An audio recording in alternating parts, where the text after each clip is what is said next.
thank you this evening for joining us for our Creative Catalyst Speaker Series as we welcome Dr. Jeffreen Hayes. Our Creative Catalyst Speaker Series is supported by Erie Insurance and the Pennsylvania Department of Community and Economic Development through the Neighborhood Assistance Program. As I mentioned, our guest this evening is Dr. Jeffreen Hayes. Dr. Hayes merges her curatorial practice into her cultural leadership of supporting artists. As an advocate for racial inclusion, equity, and access, she creates approaches for community participation, particularly for those in underrepresented groups. As the executive director of Three Walls, Dr. Hayes provides strategic vision for the artistic direction and impact of the organization in Chicago. Under her leadership, Three Walls works with artists to help manifest the organization's vision of art connecting segregated communities, people, and experiences together. Dr. Hayes, thank you for joining us this evening. Thank you. So this is my first Zoom talk, formal talk, so bear with me as I look at the camera and read and try and navigate my computer.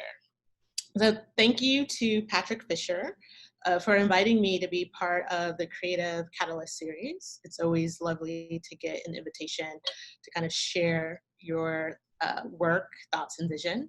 I also want to thank all of you who are making time to be in community with me in the middle of a pandemic and uprisings. I think that's always important to acknowledge that all of these things are happening around us, but here we are coming together in community. So in addition to my professional bio, I am a Black cisgendered woman, a daughter, a sister, an aunt, a godmother, and friend who loves soca and reggae music, thinks Missy Elliott is the greatest artist alive, and lastly, I have an incredible sneaker collection. I also enter art spaces with every intention to disrupt the status quo for the greater good of not necessarily the space, but for humanity. It is one of my superpowers. What I have shared, in addition to my bio, offers you a little bit more insight into how and why I move through the world the way that I do. Before I get to the core of my talk today, I want to briefly share my experiences in museums and community-based organizations. As further context for my talk and our conversation today, and it also helps to flesh out a little bit of my biography. So as a curator, I've worked as a museum curator, both in white-led and Black-led institutions, and as an independent curator, being hired to organize exhibitions for or in collaboration with museums and art galleries, including university institutions and for art centers. In these spaces, my contract responsibility was always caring for Black art, life, and culture, and my personal responsibility was to curate with love and without the white gaze. As an executive director, I've worked in Black-centered and white-centered, turn Alana-centered, and Alana, for those who don't know that acronym, means African, Latinx, Arab, Asian, and Native American, community-based arts organizations. In both spaces, I was and am to make the argument that Black leadership mattered, the need to equitably fund Alana artists and creatives, in addition to equitably funding an arts organization with a focus on marginalized communities. My lived experiences serve as theory put into practice. That is to say, I know some things because I've experienced much of what I have theorized and read about from scholars in critical race theory, gender studies, and museum studies. It is from these multiple places in which I speak. And to help us get into the conversation, I am going to play a song and video. Okay. So Miss Lauryn Hill, who we just watched and listened to, has been telling us and leading us into change. This is what an artist has the capability to do, and when you, presuming many of you on the call are artists and creatives, when they do, they are often ahead of their time. Here's what we also know. Artists and creatives outside of the global art market are the radical and imaginative thinkers, creators, and doers. Note that I'm qualifying artists and creatives in this way because if you are tied to art as a luxury good and an exclusive experience, your imagination is probably tied to self and not the collective good of humanity in a just and equitable world. This is important to note because when we think about who gets to speak about art in and about troubling times, there are often not the artists on the ground, as many of us identify working artists, not making a living selling art, but those who are represented by blue chip galleries and have auction house records. Now, I will share that many times when I am doing public talks and conversations, I center Black artists and artists of color because we are very rarely centered in these kinds of spaces. And so what follows is centering their experience, and I'm speaking directly to them. However, that does not mean if you are identify as white that you cannot be part of the conversation. Part of your role is to listen and really hear the conversation so that you can actually use your privilege to help make a more equitable world. So we know that Black artists and creatives and artists of color offer gifts to the world that white artists and creatives simply cannot, because we have to navigate a world that wants us in a place of subservience because of our brilliance, genius, and creativity. These characteristics are born out of the systems created to keep us in, quote, our place, unquote, while extracting all that it can until we're tired and have no more fight left in us. And let me say this before someone claims that I'm being divisive. I'm not saying white folks are not brilliant. What I am saying is that because of white supremacy and the systems of oppression and othering, non-white folks have and continue to use the institutional margins to be radical because we have to in order to survive. And because of time, I'm not gonna go into further articulation in terms of the margins, but will suggest that folks read Bell Hooks, who articulates it quite beautifully.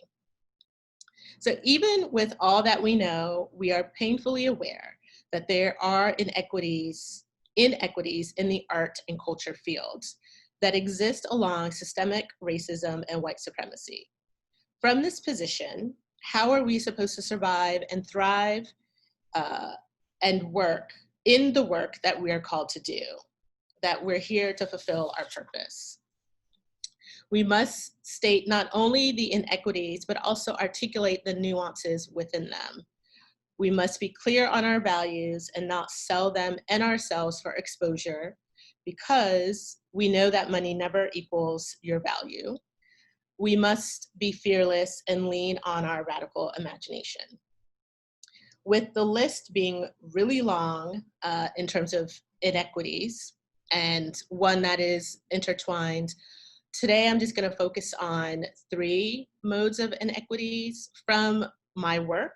And when I say my work, I'm not only speaking of myself, but including what I understand from observing the field at large.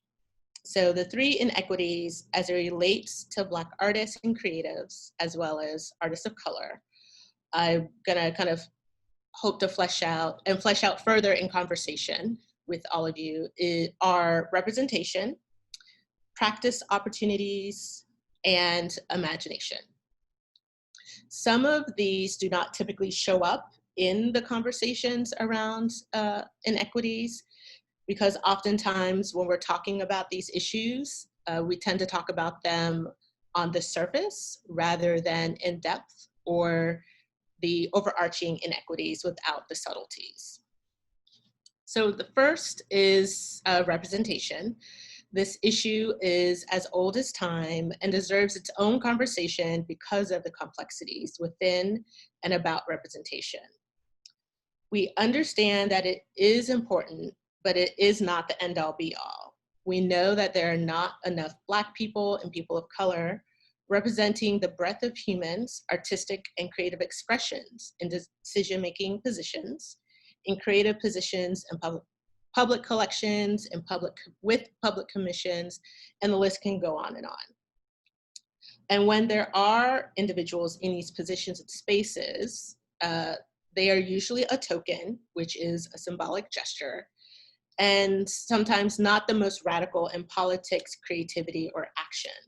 So if the representation is not radical in how representation can actually contribute to creating a new world, then it is almost as if no one is there creating and holding space for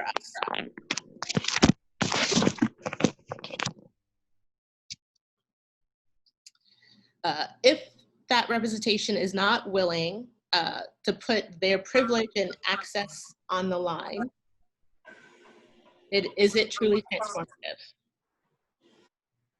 Okay, thank you for muting. If that representation is not intersectional, which is the theoretical framework of how social and political identities, some including gender, sexuality, class, and ability, informs our worldview and use to further oppress marginalized individuals, is it radical representation? If we're not making space for women, disabled individuals, LGBTQ+ folks, low income, poor, working class folks, and those without degrees, among others, then are we actually representing anyone? So moving on to the second inequity, which I'm terming practice opportunities, which we typically would identify as professional development. And in this work, I think a lot about language. And so I am still grappling with how to term this, but I am moving away from professional development, as it is rooted in supremacy and privilege, and states that what and how you practice is not professional. So language is also part of the issue. And so in using practice opportunities, which offer a path to exhibitions, grants, fellowships, awards, and residencies.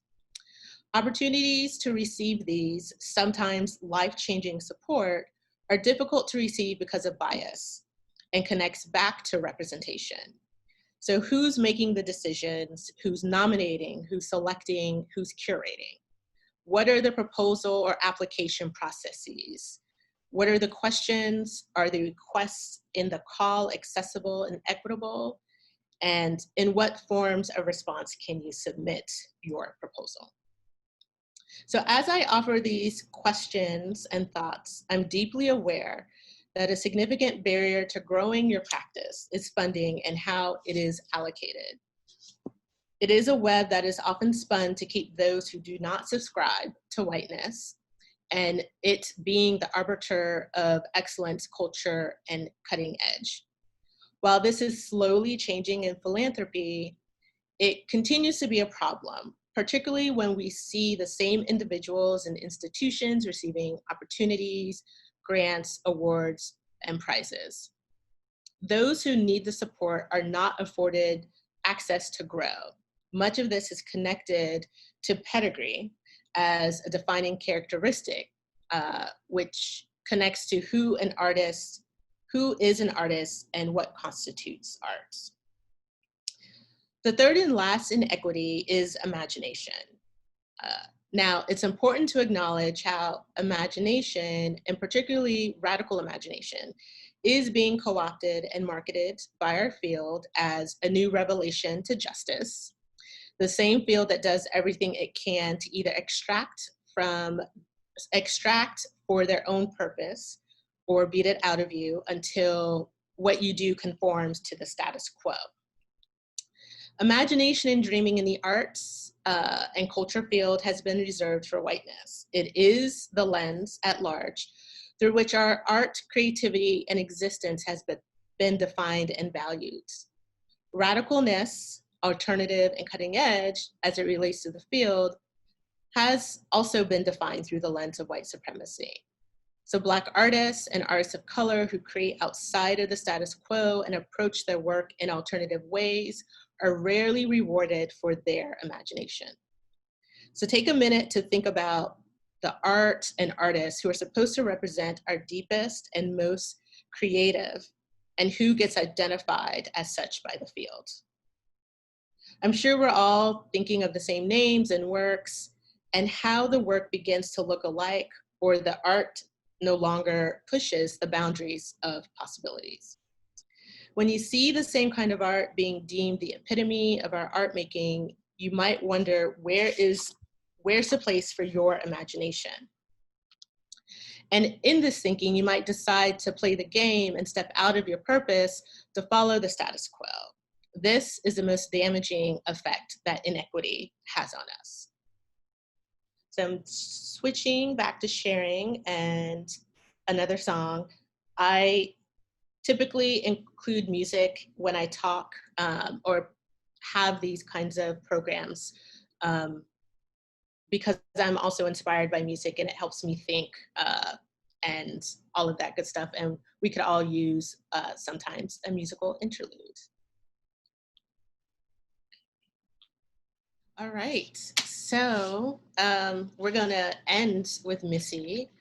Thank you, much gratitude for sharing space and making time to be part of the conversation. And I think we have some time for questions, right, Patrick? Yes, ma'am. All right. Any questions, comments? Feel free to, if you'd like, put them in the chat box, or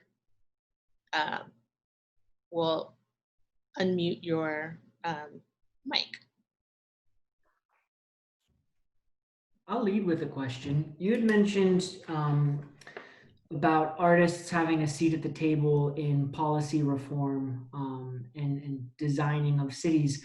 Are there examples of cities or communities that you think have done an exceptionally good job of reserving space for the artists and creatives in the community?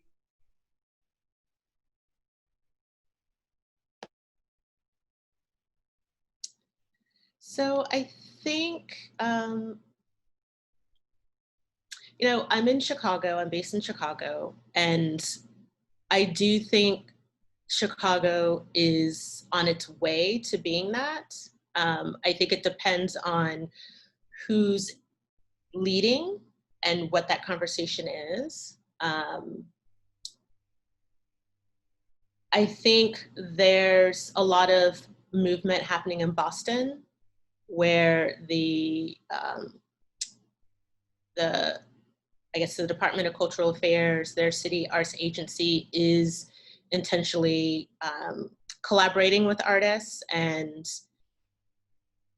figuring out, like inviting them to the table and thinking about policy. And, you know, I think it's probably also happening in smaller communities, but it's not an area that I have yet spent a lot of time on. It's something I think about as an individual, as a curator, but also at the organization that I lead, Three Walls, and what is our role in advocacy, particularly with artists, and how to do that ethically. Yeah, really on the ethical side. So thank you. So a question from the chat. I'm just gonna read it out loud. Who are some of the creative house burners giving you hope right now? Oh my gosh. There are many, and I don't necessarily want to name folks specifically because they are currently in this phase of doing the work and want to protect their identity in a sense, because these are things that are happening behind closed doors. But there are definitely folks in Florida who are absolutely doing this work, independent, in collaboration with other artists and creatives, with arts organizations.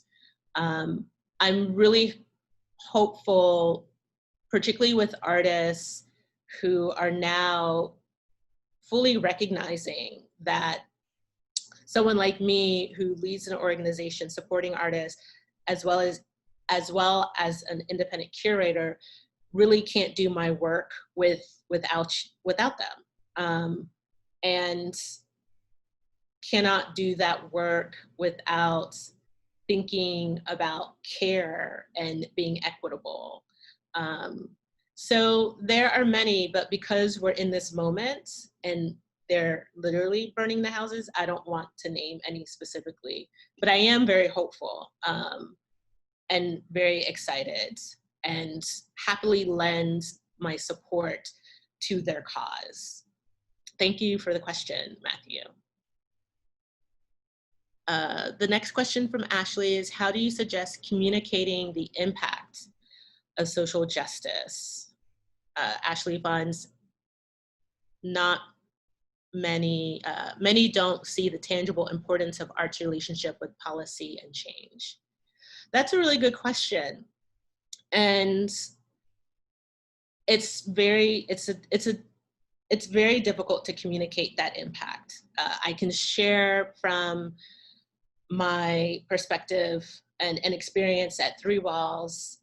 It has been the most difficult part of my job, communicating that impact to funders, to donors, sometimes even to board members.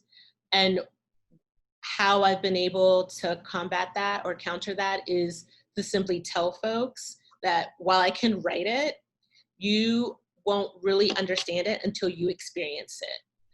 And so it needs to be relational. It needs to be experiential. And so how do you then create these moments where those who you want to engage and to support the work, regardless of who they might be, to really experience it and to also hear the stories. And so part of this too is the storytelling and who's telling the story. How are you telling the story? And while I can sing all of the praises and tell the story, and I think I'm a good storyteller, I also know that artists and those who are experiencing it are the better storytellers. And so those are a couple of ways that I would suggest communicating that.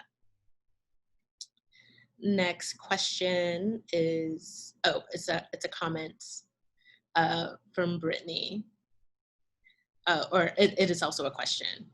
I appreciate you including 2 Black women artists in your interludes. Can you talk a little bit more about how Black women are doubly victimized in society, but specifically in the art world, a world dominated by cis white men? That's a very good question and very loaded question, Brittany. And this is something I talk a lot about and advocate for. And I mean, I think, so there are many ways. Black women tend to be the ones doing a lot of the labor, and labor from organizing to being the thought partners to creating and building and not ever fully receiving the level of support and recognition that others do. And this is because of the fact of being Black and a woman, and you can't really divorce the two. And, you know, where we live in a world where Black women are still invisible.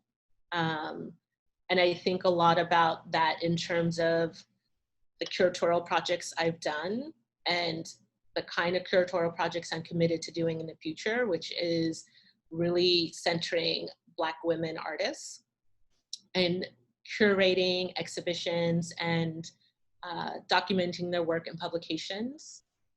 I think about this also in terms of leadership, how Black women, again, are usually relegated to very marginal spaces and positions.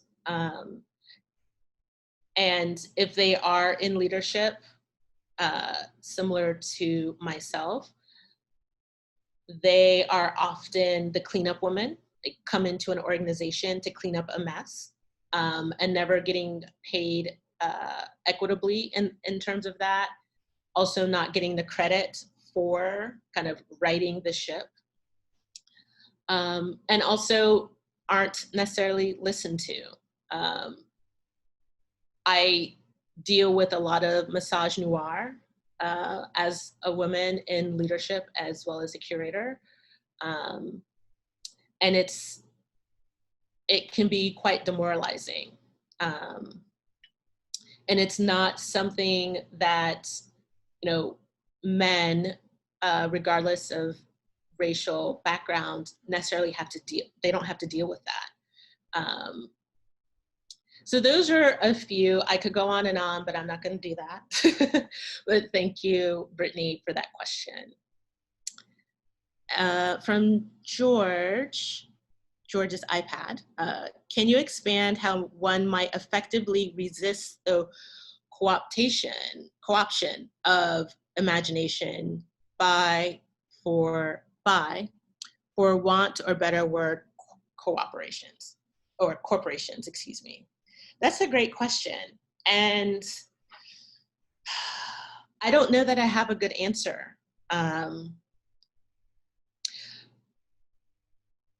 Yeah, I don't know that I have a good answer for that, because part of it is you want to share your ideas, right? And you want support for those ideas. But it's kind of like once the idea is out there, folks will run with it. I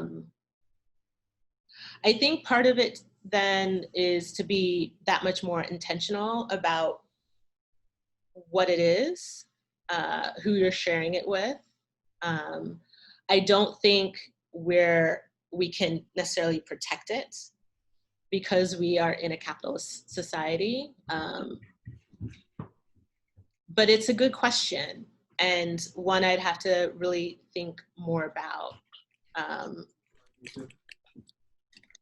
Yeah, thank you for the question.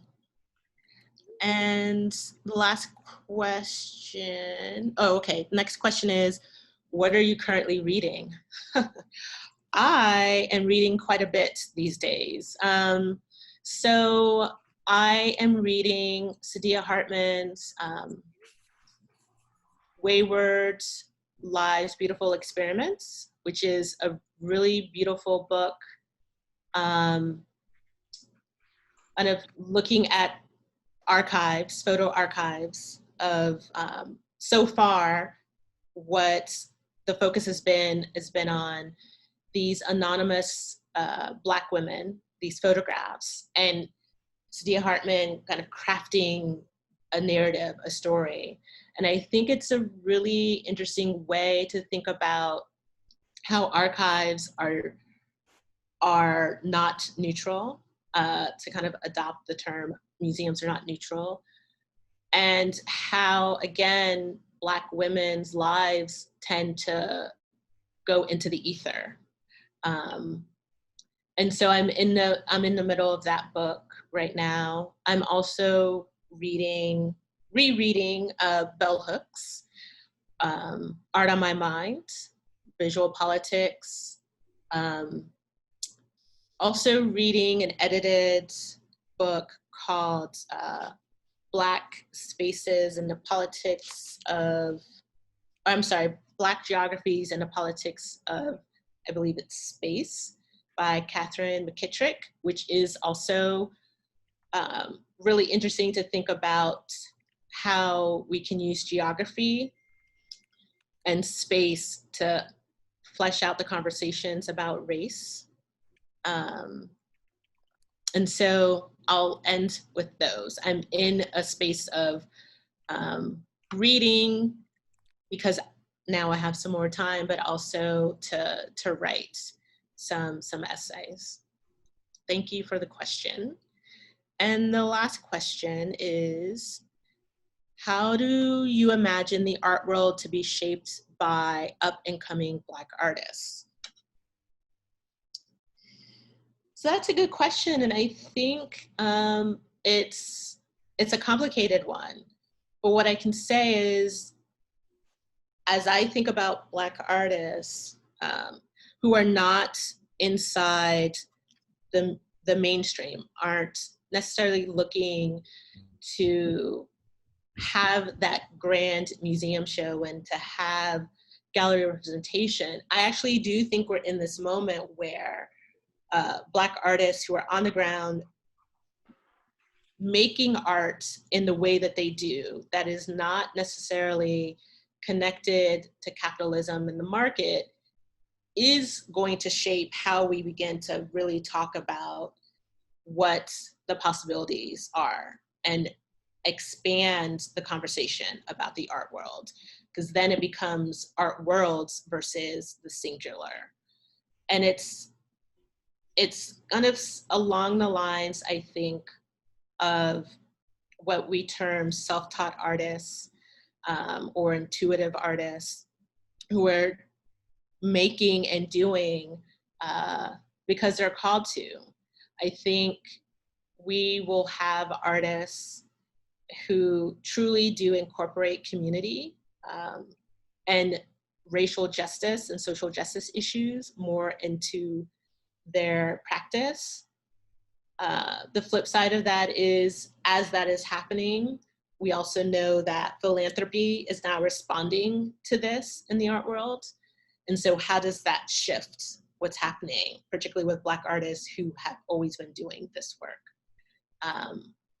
So I'm always very hopeful, but I also recognize that I'm someone who, up until probably 2 weeks ago, had one foot in museums and one foot in more community-based, community-focused organizations. And so I don't necessarily consider myself part of the larger art world. Okay, and so the last question, because we're at 6 o'clock Chicago time, 7 o'clock your time, is what have you learned about yourself through your career in the arts, and how do you measure success in your career?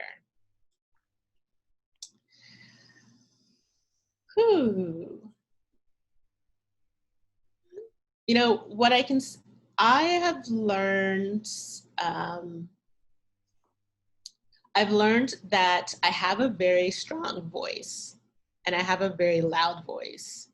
And I've learned how to use it and not be afraid to speak truth to power. I've learned that I am very much a disruptor and come in kind of very quietly. Like I have a particular pedigree that allows entry. And with that, folks assume that I'm just going to be the status quo person.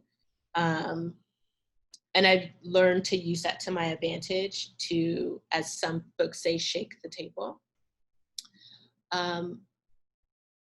And while I've always known that about myself, the arts has actually created a space where I'm not afraid to do that. So I've definitely learned to own my voice.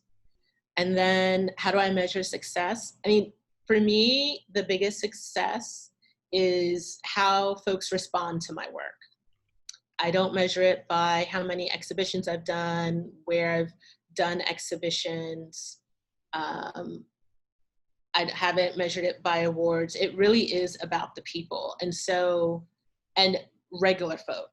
I know that I have done something very successfully when my mother has an incredible experience. She is who I actually measure my success, the success of a thing against, because she did not go to college. She's creative, but is not necessarily part of this world in terms of the art worlds. And so if she can walk into a show, if she can walk into an event, and she can read my writing and feel seen, then it's been a success. Thanks, everybody. I want to thank Dr. Hayes for her time this evening, as well as her expertise and her voice. I also want to thank everybody who chose to spend their Thursday evening with us. Well, it's not even Thursday, it's only Tuesday. I'm way ahead in the week. Our Tuesday evening with us here as part of this conversation through our Creative Catalyst speaker series. In the next day or two, we will be distributing a list of all of our July programming. All of which is virtual. It includes both the Creative Catalyst speaker series as well as our Pro Network webinars. I hope that you all choose to come back and join us. But again, thanks for your time and attention, and thank you, Dr. Hayes, for your time and expertise.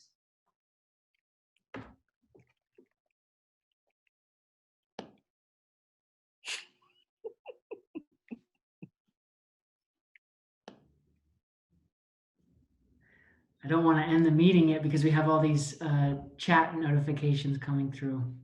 Yeah.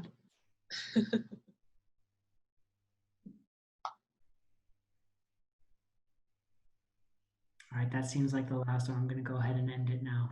Have a good evening. You too.